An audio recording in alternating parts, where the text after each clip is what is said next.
Okay. ஏதாவது பேசுகிறேன்னா பேசிக்கிறது. Hello friends, welcome to my channel. இன்றைக்கி எங்கே வந்திருக்கோன்னு பார்த்தீங்கன்னா ஒரு பீச்சில் ஃபோட்டோ ஷூட்டுக்கு வந்திருக்கோங்க. ரூபி அங்கே வந்து ஃபோட்டோ எடுத்துகிட்டு இருக்காங்க. நம்ம கொஞ்சம் ஃபோட்டோக்கும் நம்மளுக்கும் சம்மந்தம் இல்லை, அதனால நம்ம சைடில் நின்று வேடிக்கை பார்த்துட்ருக்கோம். பார்த்தீங்கன்னா ஜெஸ்ஸி அங்கே சைடில் கடலில் வேடிக்கை பார்த்துட்ருக்கா. அவளை ஃபோட்டோ எடுக்க தான் கூட்டிகிட்டு வந்தோம். அவளுக்கும் நம்மளே மாதிரி ஃபோட்டோ எடுக்க பிடிக்கல, அதனால அவளும் கடலில் வேடிக்கை பார்த்துட்ருக்கா. கடலில் பார்த்தீங்களா எவ்வளோ சூப்பராக இருக்குன்னு. வீட்டு பக்கத்தில் இப்படி ஒரு அரிய காட்சி இருக்குது, வேறு மாதிரி இருக்குது. பார்த்தீங்களா, நல்ல முள்ளுக்காடு உள்ள பாம்பு இருக்கும், என்ன இருக்கும் யாருக்கு தெரிய போகுது. அந்த காட்டில் உட்காந்து ஃபோட்டோ எடுக்காங்க. ஆனால் ஃபோட்டோவில் ஏதோ பெரிய பார்க்கு மாதிரி இருக்கும், ஆனால் நம்மளுக்கு தானே தெரியும் இது சரியான காடுன்னு. பார்த்தீங்களா, பீச்சில் தண்ணி மேலே வரைக்கும் வருது. பார்த்தீங்களா, தண்ணி சென்டரில் வேறு கிடக்கு. அவ்வளோ அலை. இப்போனா அலை கொஞ்சம் பயங்கரமாக தாங்க வருது, ஏன்னு தெரில, கடலுக்கு என்ன பிரச்சனையும். ஹலோ ஃப்ரெண்ட்ஸ், பார்த்தீங்கன்னா பின்னாடி ஒரு பேய் வருது. பார்த்தீங்களா, இன்னைக்கு பயங்கரமாட்டு ஃபோட்டோ எடுத்து முடிச்சாச்சு. நம்ம பேய்க்கு பூ வேற வைக்காங்க தலையில். எவ்வளோ பெரிய பூ பார்த்தீங்களா பேய்க்கு. கடல் பூ. வாய சும்மா வச்சியா.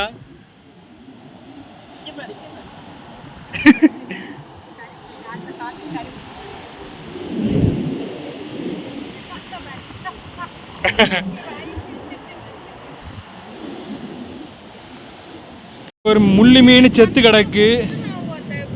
இந்த மீனை பார்க்கும்போது எப்படி இருக்குன்னா, தண்ணிக்குள்ளே பெருசாக வரும்ல புஃப்னு, அதே மாதிரி ஒரு மீன் தான், ஆனால் செத்து கிடக்குங்க. மேலே இது மேலே ஒரு ஹோல் இருக்கு, அதனால செத்து கிடக்கு போல. ஓட்டையாயிருச்சு, காற்று போயிடுச்சு. ஆமாம், ஓட்டையாயிருச்சு, இல்லைன்னா புஃப்னு ஊதி போய் இருக்கும் இந்த மீன். நிழல் தெரியுது ஜெசிகா, அந்த பக்கவா வாய்ப்பு. பார்த்தீங்கன்னா கடற்கரையில் இருக்கிற மரங்கள்லாம் சாஞ்சு கிடக்குதுங்க. இது ஏன்னு பார்த்தீங்கன்னா, அந்த கடல் தண்ணி மேலே இங்கே வரைக்கும் வந்து அரிக்குது. இங்கே வரைக்கும் வரனால இந்த மண்ணெல்லாம் வந்து அரிச்சு கீழே போகுது. அதனால இந்த மரம் வந்து சப்போர்ட் இல்லாமல் கீழே விழுது. இந்த மரமாக இப்போ சாயிற கண்டிஷனில் தான் இருக்குது. இருங்க காட்டுறேன். இங்கே பாருங்கள், இந்த மரம் ஒரு சின்ன ஒரு சப்போர்ட்டில் தான் இந்த மரமும் நின்றுட்டுருக்கு. கொஞ்சம் சாஞ்ச மாதிரி தான் நிற்கிது.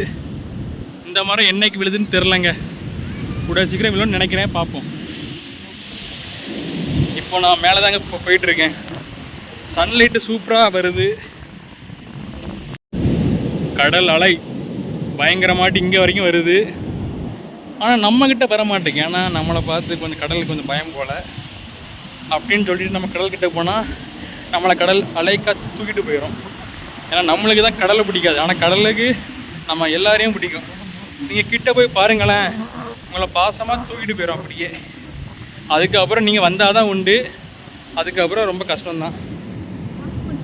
ஃபோட்டோ ஷூட் முடிஞ்சு போகிற வழியில் இந்த நாகர்கோவில் ரொம்ப ஃபேமஸாக இருக்கிற ஒரு அண்ணனை பார்த்தாங்க. இவர் நேம் பார்த்தீங்கன்னா பிளாக்கி ஸ்டாருங்க. இவர் இடையில தான் ஒரு கடையை ஓப்பன் பண்ணாங்க சொந்தமாட்டு.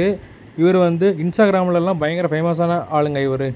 சரி, அவர் கடையில் போயிட்டு ஒரு ட்ரெஸ்ஸையும் வாங்கிட்டோங்க. ஏன்னா போயிட்டு சும்மா வர முடியும், அதனால் ஒரு ட்ரெஸ்ஸை வாங்கிட்டோம். அவர் ரொம்பவே ஹம்பிளாக தாங்க இருந்தார். நீங்களும் அவர் கடையில் போய் பர்ச்சேஸ் பண்ணிக்கோங்க. ஓகே ஃப்ரெண்ட்ஸ், இந்த வீடியோ பிடிச்சிருந்தா ஒரு லைக் போடுங்க, நம்ம சேனல் சப்ஸ்கிரைப் பண்ணுங்கள். அடுத்த வீடியோவில் மீட் பண்ணுறேன்.